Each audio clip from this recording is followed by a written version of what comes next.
Hi guys, driving out here in the garden. I thought I'd share with you my spring or my summer plans. I've got some of the summer stuff planted, but most of it is still in the fostering stage. I do a lot of sprouting and growing things because, as you can see, I do overlapping harvests, or what I hope is overlapping harvests. These guys were carrots that were just harvested on Sunday. I'm in the process of peeling and canning up all of those guys, those the ones that don't go into storage for eating fresh. And this bed has a couple of onions left. They'll be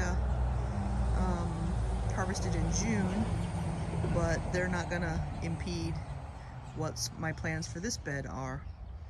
You can see I've got 2 of the 3 tomatoes already planted. The third tomato is Aroma. Let's see, that one is what's it called? It's a Russian one called, can you focus on that? Sasha's Altai. Yeah. And that should be a red cherry tomato, red tomato. They're not gonna be too big though, which is good. And that one is a Japanese purple. And so then I'm gonna put my Roma pretty much there. The rest of this bed is gonna be a smattering of peppers, cayenne and bell, and whatever else I managed to get. I've got a couple of peppers growing in my pots there, and that's where they'll be this season. See how they do. I've got a couple of potatoes that were sprouting in the kitchen. I was like, well, let's try this and see what happens. My green stalk has what's left of my winter and spring crop, which was all lettuces. It did very well with the lettuces. As you can see, got the spinaches down there. Then I had butter crunch, I had romaine, and various other things like that. They were all greens, and it did very well. Last year when I grew peppers in this, they did not do all that well. So this year I'm going to be putting bush beans in this, and according to the Greenstock website, they recommended 3 bush beans per little tray there, little capsule thing. Okay, so we'll try that and see what happens. Since the peppers did not do well, I'm thinking that I really need to be up on my fertilizing this year. So we'll see how that goes. But so there's that plan. So let's see, the plan for this was tomatoes and peppers. Somewhat underway. I've got in my space there, I used to have a lemon tree, but it was giving us giant football-sized lemons that were pretty much all rind. So we cut that down, and we're going to be replacing it with a dwarf navel orange, which we already have. I just got to plant it. This is a tomato that's called a patio, and it's supposed to be a small, compact tomato that gives full-size fruits. So we'll see how that does. I have learned through experience that this self-watering tub, you can see right here is my inlet there to pour water into it. It does really well. So while I have irrigation on, you can see my little nozzle there. It's actually closed, so it's not actually going to add more water to the system, but it's there just in case I do need to turn it on. Let's see. So this is what's left of my spring bed, or my winter bed actually. This will not get harvested until June. So I'm expecting after June that it's going to be my beans and things like that. We'll see what actually comes out. But this is like 4 different varieties of onions, and in the center is garlic, which I already know that was a mistake.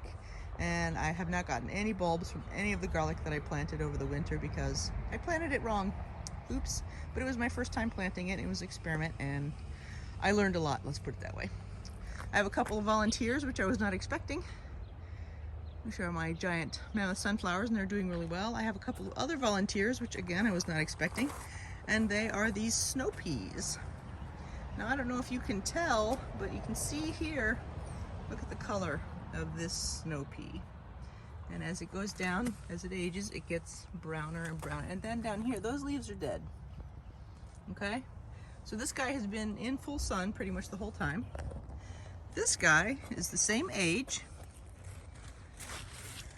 but he's been in the dappled sunlight of this sunflower. And he's still green all the way down. So now I'm looking at my peas that I am planting for my spring, which should be done again by June, July. And they'll be in full sun. So right now they're doing fine. And then my other sets over there. So these right here are my sugar peas.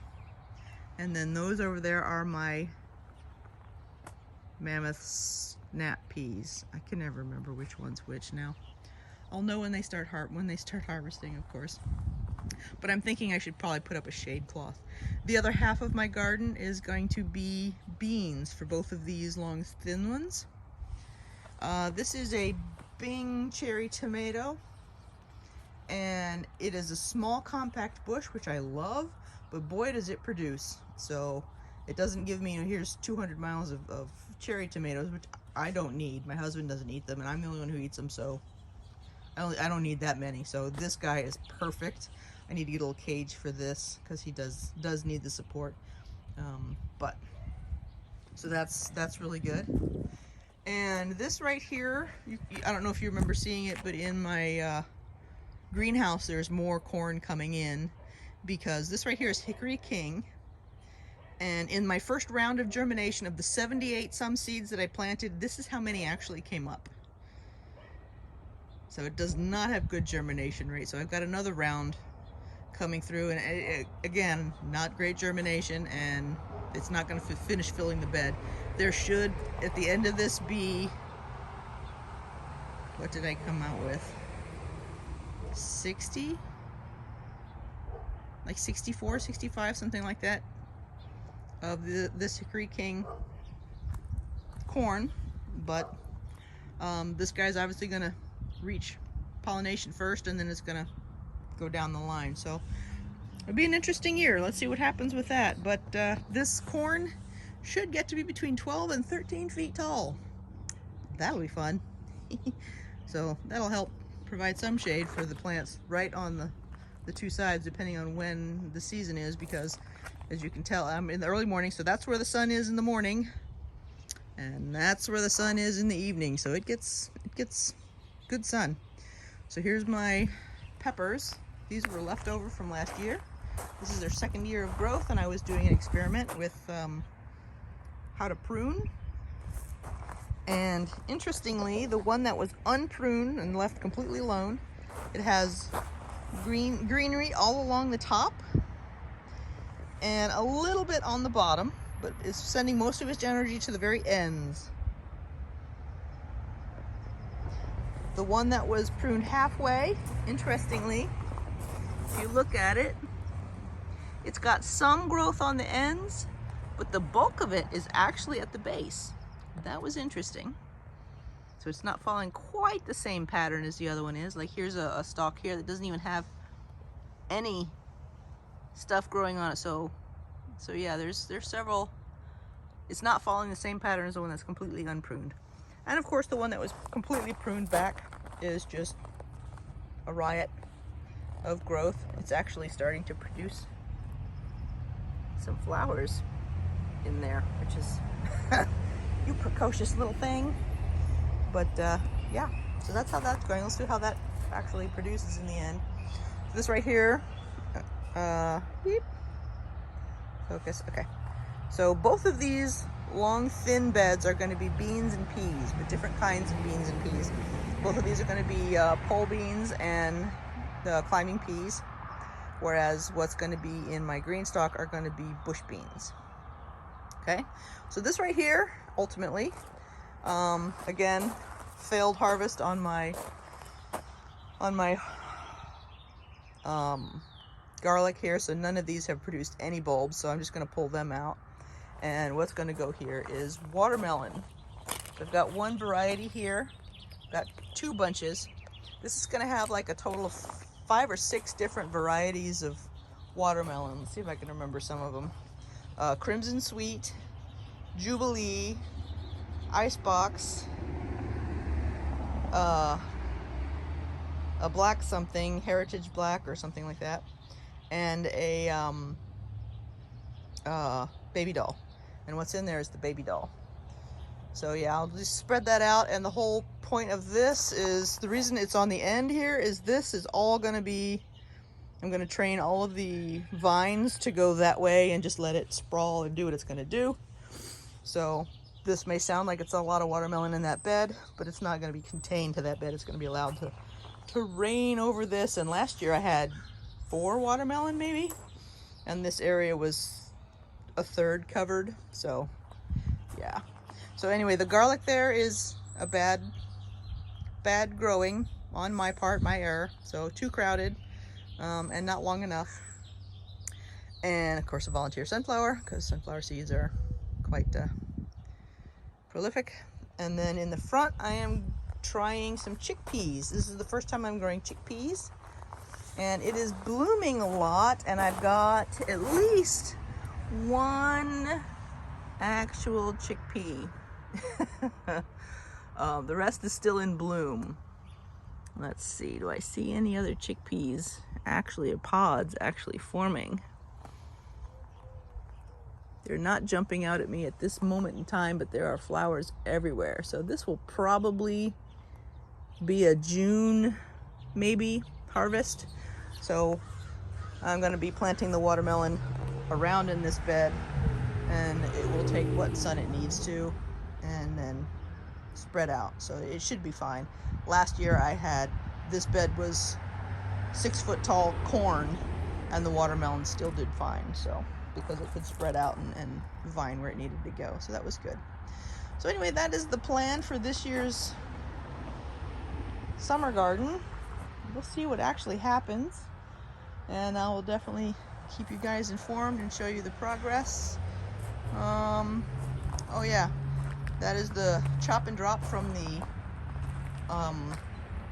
bunching onions that were in here, and they're being covered over by grass clippings, but I ran out of grass clippings, so my husband has orders to not throw out the grass clippings, because he normally just puts them in the recycling bin and off they go. So I'm like, no, I need them. So, and I have figured out that the reason I didn't like the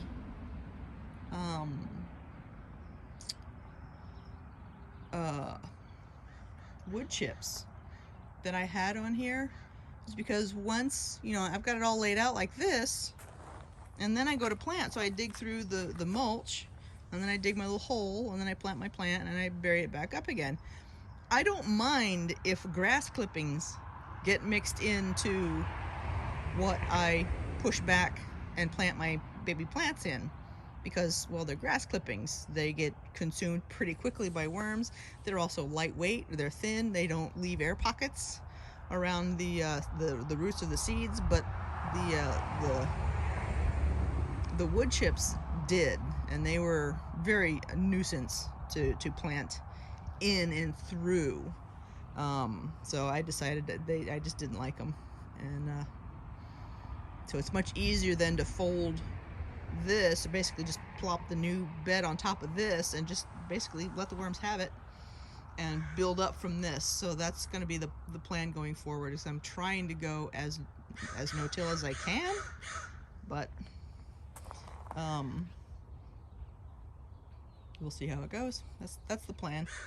Plans often change, you know, when reality comes intruding on my vision. But anyway, so that's my thinking for the summer. And so yeah, well, you guys all have fun in your gardens. I look forward to seeing what you guys are coming up with, and take care. Bye.